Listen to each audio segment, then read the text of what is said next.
Bonjour. Nous allons parler aujourd'hui de ce qu'on appelle le triangle de souveraineté. Triangle de souveraineté, c'est un mot peut-être trop grand ou trop dur. Et on a dû entendre ces genres de mots-là dans des débats des politiciens ou des personnes qui font l'économie. Mais qu'est-ce que le triangle de souveraineté? Ça, c'est la question qu'on va se poser ou qu'on va constamment se poser. Mais aujourd'hui, dans cette vidéo, nous allons répondre à cette question. Qu'est-ce que le triangle de souveraineté? Déjà, dans le mot triangle, on a trois angles. Donc, le triangle, c'est une figure géométrique qui a trois côtés. Uniquement, c'est un polygone qui a trois côtés. Et maintenant, trois angles. Peu importe la nature des angles, c'est un triangle. Maintenant, la souveraineté, c'est la capacité d'un État à pouvoir, d'un pays, à pouvoir s'autodéterminer, à pouvoir prendre ses décisions librement. Et il y a des gens qui disent souvent la souveraineté, c'est ce qui est en dessous de Dieu, c'est-à-dire en dehors de Dieu, en dehors de l'univers, il n'y a que le pays.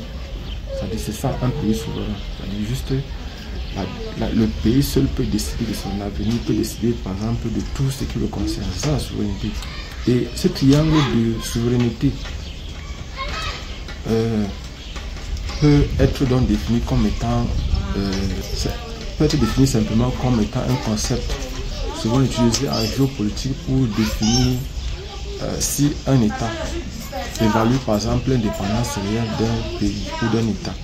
Il repose généralement sur trois piliers fondamentaux: la souveraineté monétaire, la souveraineté militaire et la souveraineté alimentaire. Voilà les trois piliers sur lesquels repose le triangle de souveraineté. Nous allons donc entrer en profondeur progressivement sur chaque type de souveraineté pour mieux comprendre.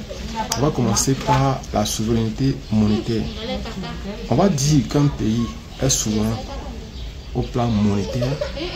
Déjà, c'est la capacité d'émettre sa propre monnaie. C'est-à-dire c'est un pays qui est capable de fabriquer lui-même sa propre monnaie. Ça ne dit pas de fabriquer, d'émettre. Parce que il faut faire attention. Mais avant de développer tout ce qu'on est en train de vouloir développer, on doit d'abord comprendre le concept. Qu'est-ce que la monnaie? La monnaie, c'est quoi? Qu'est-ce qu'une monnaie? On va définir la monnaie comme un instrument d'échange qui permet d'acheter des biens et des services. Voilà ce que c'est que la monnaie. Voilà comment on peut d'abord, dans un premier temps, définir la monnaie. Et la monnaie remplit trois fonctions. On a, par exemple, une unité. La monnaie est une unité de compte. C'est-à-dire, elle mesure la valeur des biens et des services. Elle permet de mesurer la valeur des biens et des services. Maintenant, la deuxième fonction de la monnaie, c'est un moyen d'échange. C'est-à-dire, ici, la monnaie vient remplacer le troc. Vient faire en sorte qu'il y ait des échanges qui sont équivalents. C'est-à-dire la monnaie, par exemple, vient remplacer le troc. Et la troisième fonction de la monnaie, c'est les réserves de valeur. C'est-à-dire qu'elle permet de conserver des richesses. C'est-à-dire on peut, par exemple, garder son argent dans une banque. On peut, par exemple, stocker sa monnaie. On peut, par exemple, la garder. Voilà, par exemple, en ce qui concerne les différentes fonctions de la monnaie. On va donc voir maintenant les types de monnaie. Quels sont les différents types de monnaie qui existent? Dans un premier temps, on va parler de la monnaie fiduciaire.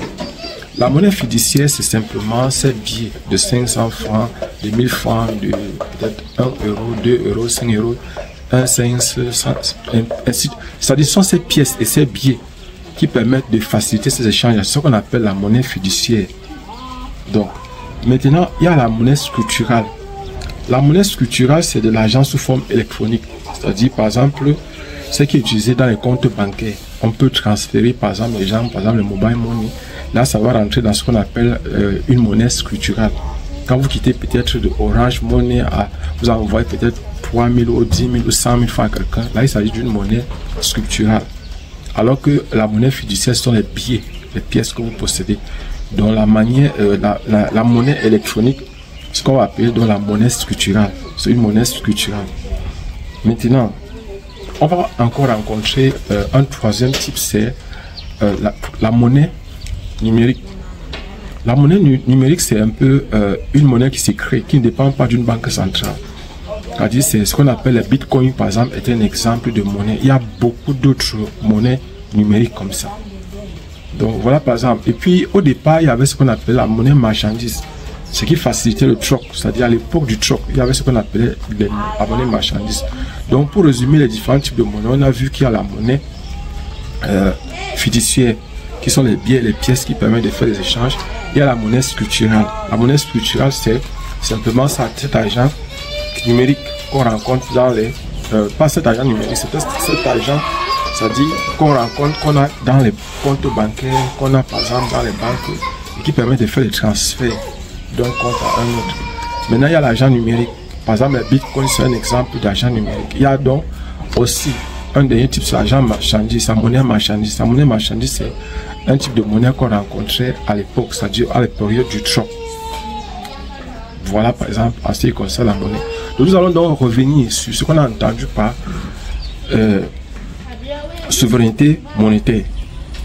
C'est vrai qu'on reviendra sur ce sujet parlant par exemple de la création de monnaie, qui peut créer la monnaie et tout ça. Mais revenons par exemple sur les notions. On a parlé du triangle de souveraineté. On est donc sur la souveraineté monétaire. On a défini ce que c'est que le triangle de souveraineté.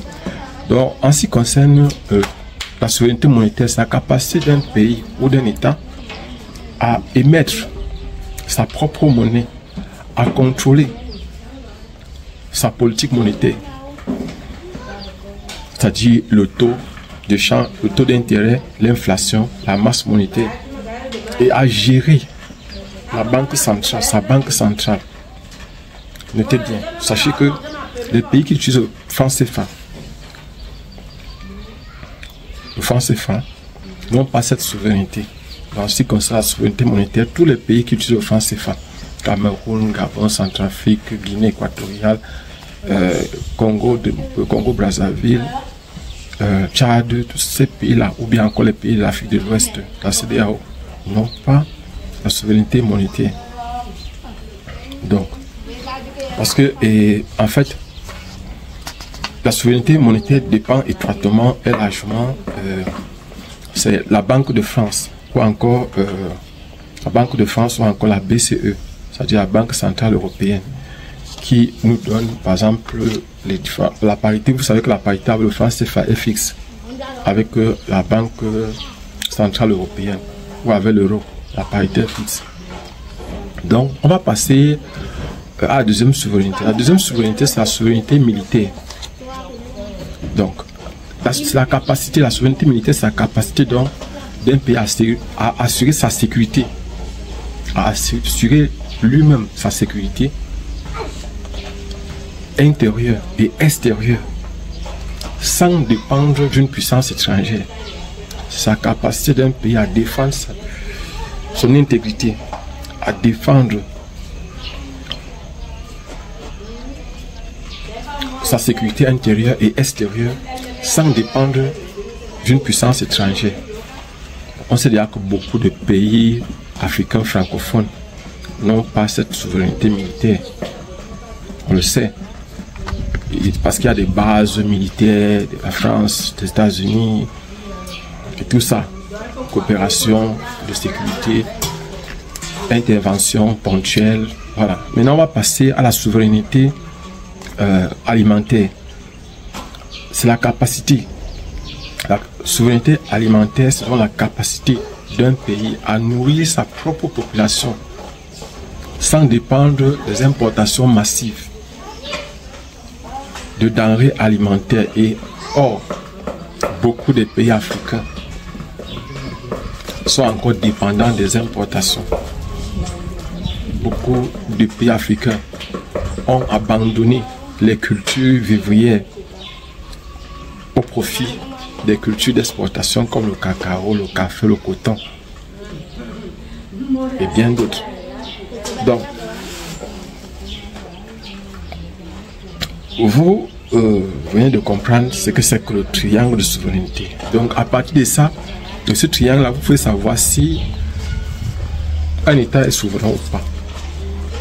Et à partir de ça, vous pouvez juger le degré de souveraineté d'un pays, c'est-à-dire à partir de ce triangle de souveraineté. Dans un pays qui n'a pas ces trois types de souveraineté, qui ne respecte pas ces principes, qui n'ont pas ces principes de souveraineté, même s'il est indépendant, même s'il dit qu'il est indépendant, il sera toujours sujet aux ingérences étrangères. Il y aura toujours des ingérences à tout moment. Voilà donc, en fait, en ce qui concerne la souveraineté. Mais on a vu dans cette vidéo la position du franc CFA.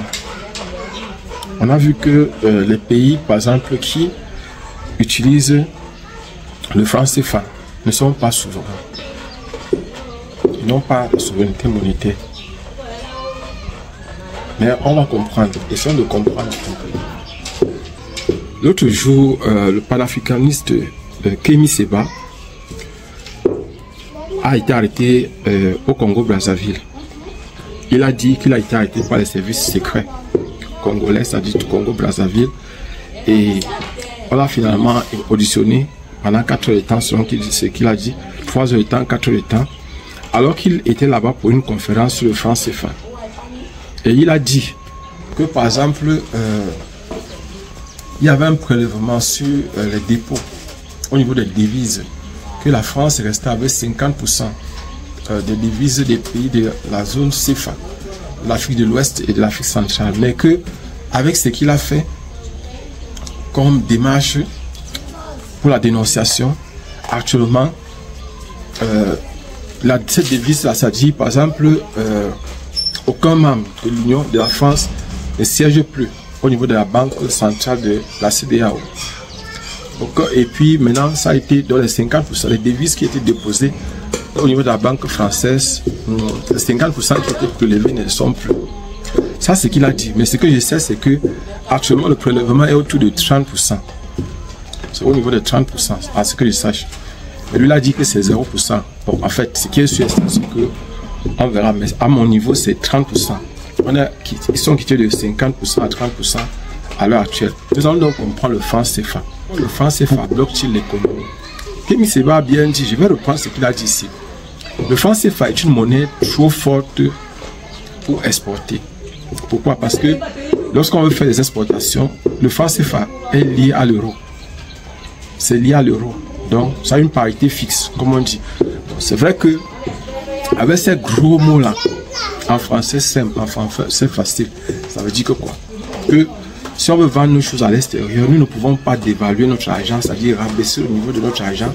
On peut dire par exemple, on ne peut pas dire peut-être que 1 euro égale à peut-être 10 000 francs CFA. On ne peut pas. Parce que ça, c'est la dévaluation. Voilà un peu. Ça, c'est la dévaluation. L'évaluation, plutôt, ça sera plutôt de dire que 1 euro peut être égal à peut-être 100 francs CFA. Là, ce qu'on est en train d'évaluer, on est en train de faire que notre monnaie pèse plus. Donc, et le franc CFA est donc une monnaie trop forte pour exporter. C'est-à-dire parce que le franc CFA est lié à l'euro. Ça, c'est la première raison. La deuxième raison, c'est que les produits africains sont trop chers à l'étranger à cause du franc CFA. Et là, on aura des difficultés à vendre le Made in Africa. Ça, c'est certain. Et c'est ce que défend, par exemple, Kémy Séba. Une monnaie trop faible pour importer. Ça, c'est encore le franc CFA. Lorsqu'on veut donc importer, c'est-à-dire acheter peut-être les machines pour venir chez nous ici en Afrique, le franc CFA est une monnaie faible. C'est la raison pour laquelle on a des difficultés à acheter les machines ou les technologies à l'extérieur. On a la dépendance aux produits importés, c'est-à-dire le franc CFA. On est dépendant des produits qui viennent par exemple de l'Union européenne ou encore des produits importés. Mais le véritable problème, c'est que le franc CFA, comme on a dit, est une monnaie trop faible pour importer les technologies, pour importer les machines qu'on va utiliser chez nous en Afrique. Bon. Maintenant, avec le franc CFA, on n'a pas aussi pas de liberté monétaire. Pas de liberté monétaire. Avec le franc CFA, on n'est pas au niveau de, on n'est pas libre. Pourquoi? Parce que la première raison, c'est que on ne peut pas créer la monnaie. Pas de création de monnaie libre. On ne peut pas créer la monnaie. Impossible de lancer un plan de relance pour soutenir, par exemple, le local. C'est-à-dire l'État peut décider de faire une relance économique. Avec le franc CFA, cela est impossible. Parce qu'on n'a pas de banque centrale. On n'a pas une banque centrale. Et je voudrais préciser une chose, c'est que, pardon, il faut qu'on fasse la différence entre la fabrication de la monnaie et la création de la monnaie. C'est deux choses totalement différentes. Ou la création de la monnaie. En fait, lorsqu'on utilise, par exemple, je vais expliquer la notion de devise parce qu'il y a des personnes qui peuvent ne pas comprendre. Au plan international, il y a de l'argent qui est souvent utilisé pour faire les échanges. C'est le dollar, c'est l'euro et puis d'autres monnaies comme le yuan chinois. Maintenant, si j'ai le franc CFA, bon, si le franc CFA c'est ma monnaie, si j'ai l'euro, si je possède de l'euro, cet euro qui est différent de mon franc CFA représente une devise. Et quand je vends à l'extérieur, je ne vends pas en franc CFA, je vends par exemple en euros. Et maintenant, ces euros-là, c'est de l'argent qu'on appelle donc devise. Et cet argent-là doit être déposé à la Banque de France. Et la Banque de France doit prélever 50% au niveau des exportations du Cameroun. Des produits camerounais. Au niveau des exportations des produits camerounais, la Banque française, centrale française, doit prélever 50% de cet argent qui vient des exportations des produits camerounais à l'extérieur, des devises camerounaises. De cet argent qui n'est pas la monnaie camerounaise. Ils doivent maintenant remettre seulement 50%. Et puis, ils ont la possibilité de louer à des taux zéro. Cet argent-là, le reste de l'argent reste à la Banque de France. Et maintenant, ils peuvent même nous prêter cet argent-là. C'est-à-dire notre propre argent qu'on a déposé chez eux, ils peuvent encore nous prêter ça avec des taux d'intérêt. C'est vrai, c'est faible, mais il y a quand même des taux d'intérêt là-dessus. Donc, et on a dit indépendance aussi, dans ce qui concerne le fait qu'on n'ait pas cette liberté monétaire. Il y a aussi la dépendance aux décisions de la BCE, c'est-à-dire la Banque Centrale Européenne, via la France. C'est-à-dire nous ne pouvons pas décider de quoi que ce soit en ce qui concerne le franc CFA. Donc en ce qui concerne les conséquences de ça, c'est-à-dire du franc CFA, on a vu, n'oubliez pas, on a vu que le franc CFA, pourquoi est-ce qu'elle bloque notre économie? D'abord de 1, c'est une monnaie trop forte pour exporter. C'est une monnaie très faible pour importer. Ça, c'est la deuxième raison. C'est une monnaie très faible pour importer. Troisième raison, on n'a pas de liberté monétaire. C'est-à-dire on ne peut pas créer la monnaie comme on veut. On ne peut pas, par exemple, relancer l'économie. On ne peut pas faire... On n'est pas libre, en fait, en ce qui concerne la monnaie. Comme conséquence, il y a peu de transformation locale et le chômage sera automatiquement élevé. Vous voyez un peu, il ne peut pas avoir de plan de relance. On ne peut pas rester comme ça et puis on relance l'économie. Ou par exemple, ou soutenir par exemple les PME, c'est-à-dire les petites et moyennes entreprises. C'est pas facile au niveau local de financer les petites et moyennes entreprises locales. Ils restent bloqués dans un modèle dépendant des matières premières. C'est-à-dire on dépend uniquement des exportations et des importations. Et là, ce n'est pas bon parce qu'au niveau des exportations, des matières premières, ça dépend, les prix sont volatiles parce que ça dépend des marchés financiers et des bourses. Les prix ne sont pas fixés par nous. Voilà pourquoi on dit que le franc CFA crée une rigidité économique et il empêche les pays africains de décoller vraiment. C'est vrai, on va se poser la question maintenant. Et pour continuer cette vidéo, on peut se poser une question. Est-ce que la France profite vraiment de ce franc CFA là? Est-ce que la France profite véritablement? Est-ce que la France profite vraiment du franc CFA? J'ai pris quelques notes. En fait, je vais essayer de partager avec vous. La réponse est oui. La France profite. Je vais vous donner à quel niveau la France profite et qui profite véritablement au niveau de la France. Les entreprises françaises profitent et la France elle-même profite. C'est-à-dire c'est quelque chose qui a été fait, cette parité-là. C'est le franc CFA profite aux entreprises françaises et ça profite aussi à la France. Je vous explique. Dans un premier temps, il y a des gens qui cherchent à nier. C'est là que le franc CFA ne profite pas à la France, voilà, que ça ne profite pas à la France. On va voir dans cette vidéo comment le franc CFA profite à la France de façon directe et même indirecte aussi. Dans un premier temps, la garantie de convertibilité. Donc, les pays du franc CFA déposaient 50% de leurs réserves de change avant 2020. Je dis bien les pays de la zone CFA déposaient 50% de leurs réserves de change, leurs réserves de change.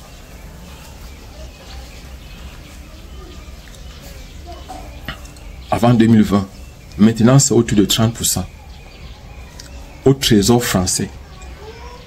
Je précise bien, déposé, actuellement c'est 30%. Donc avant 2020, c'était 50%. Actuellement, c'est autour de 30% au trésor français. Dans un compte d'opération, cela permet à la France de disposer des liquidités supplémentaires à faible coût. Ça dit que la France peut dire qu'il prête par exemple notre argent peut-être avec un intérêt de 0,05%. Et la France garde notre argent, ça lui fait des liquidités à des taux presque nuls, des taux d'intérêt nuls.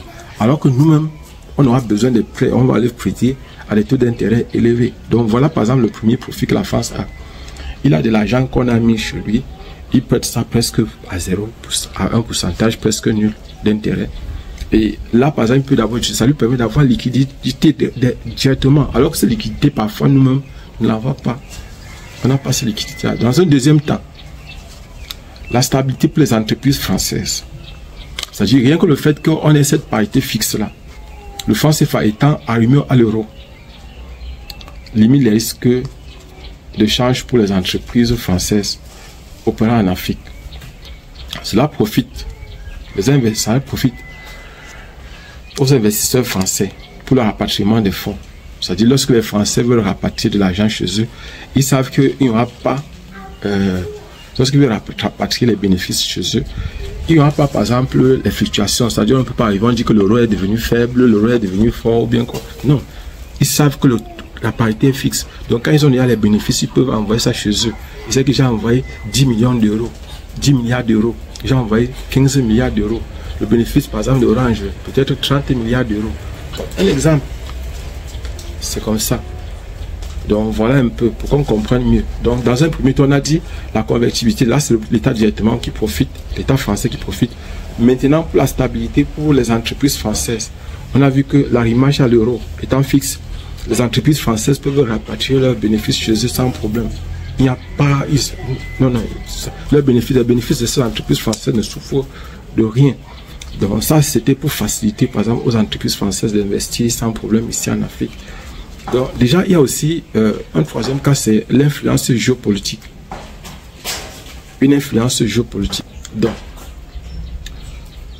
par exemple, le contrôle monétaire du franc CFA permet à la France de maintenir toutes ses anciennes colonies. La France a une influence politique sur tous ces pays-là. Vous avez vu dernièrement avec le Tchad, la France peut venir mettre qui veut au pouvoir. Donc, il y a une influence politique. La France peut vous prêter de l'argent. Et déjà que la France avait même, il y avait un Français, quelqu'un de la Banque centrale française qui devait siéger à la communauté. Donc, l'Afrique de l'Ouest est aussi à la communauté d'Afrique centrale et qu'il avait un droit de veto. Ça, c'est ce que Kémy Séba nous dit. Et qu'il a réussi à faire en sorte que cette personne n'ait plus le pouvoir. Abonnez-vous et partagez le maximum possible cette vidéo. Donc,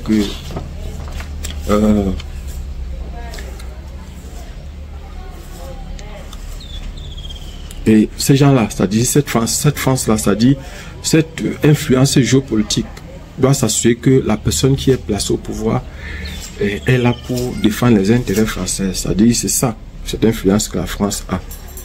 Maintenant, dans un quatrième temps, il y a le frein à l'autonomie africaine. Le franc CFA limite la capacité des pays africains à adapter leur politique monétaire à leur économie. Ça, c'est un fait. Par exemple, ils ne peuvent pas dévaluer la monnaie pour encourager les exportations ou lutter contre le chômage. Ils ne peuvent pas. Parce que si on a vu tout à l'heure que le franc CFA est trop fort pour les exportations, Ça veut dire qu'en dévaluant, ça va faciliter les exportations. Mais on ne peut pas dévaluer n'importe comment le franc CFA. Et on ne peut pas non plus l'évaluer n'importe comment. Parce que les entreprises françaises qui sont installées chez nous, dans les pays africains, dans les pays du franc CFA, doivent défendre leurs intérêts, doivent être capables de rapatrier leurs bénéfices intacts dans leurs différents pays. On continue. Que peuvent donc faire maintenant les pays africains malgré, et je dis bien, que peuvent faire les pays africains malgré la présence de ce franc CFA pour profiter le maximum possible du franc CFA, c'est-à-dire en continuant avec le franc CFA. Que peuvent faire les pays africains pour mieux s'en sortir? C'est ce qu'on va voir tout à l'heure.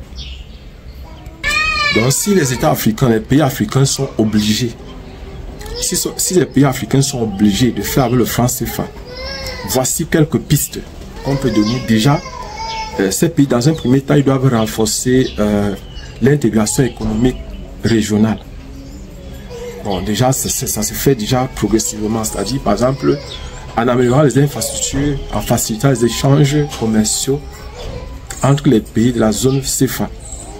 Les nations peuvent tirer parti de la monnaie commune pour stimuler le commerce intra-régional et renforcer l'économie locale.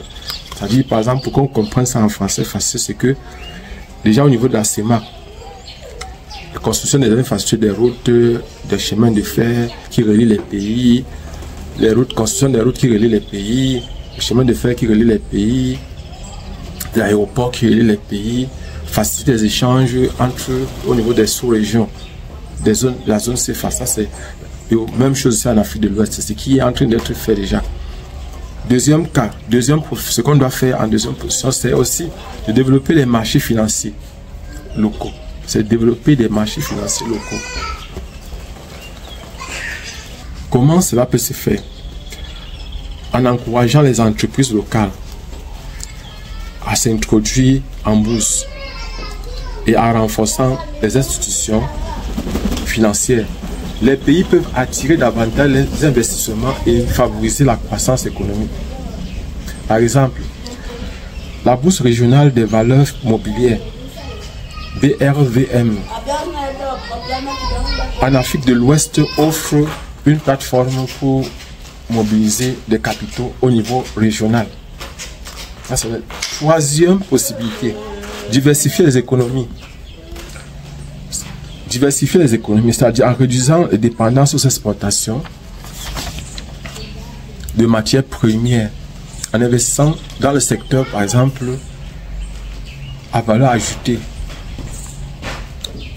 peut améliorer la résilience économique et tirer parti de la stabilité monétaire offerte par le franc CFA. Donc ici, par exemple, il faut pas seulement se limiter aux matières premières à exporter. Il faut voir s'il y a possibilité de les transformer. Maintenant, quatrième possibilité, c'est participer aux activités. Participer, donc on doit participer activement à la gouvernance monétaire. Les pays membres de la zone CFA. Donc, les pays membres de la zone CFA ont la possibilité de participer aux décisions concernant la politique monétaire en s'impliquant davantage.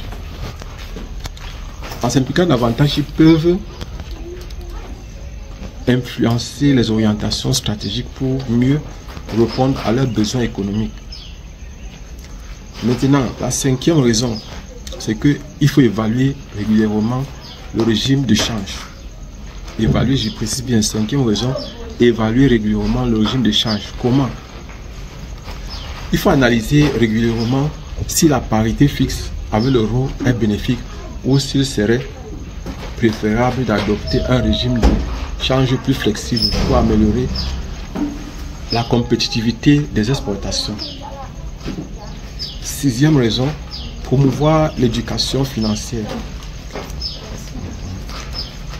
Donc ici, il y a la sensibilisation des citoyens. On va sensibiliser les citoyens, par exemple, les entreprises aux avantages et aux défis du franc CFA. Cela peut encourager une entreprise à l'utilisation plus stratégique de la monnaie et favoriser une meilleure intégration dans l'économie régionale.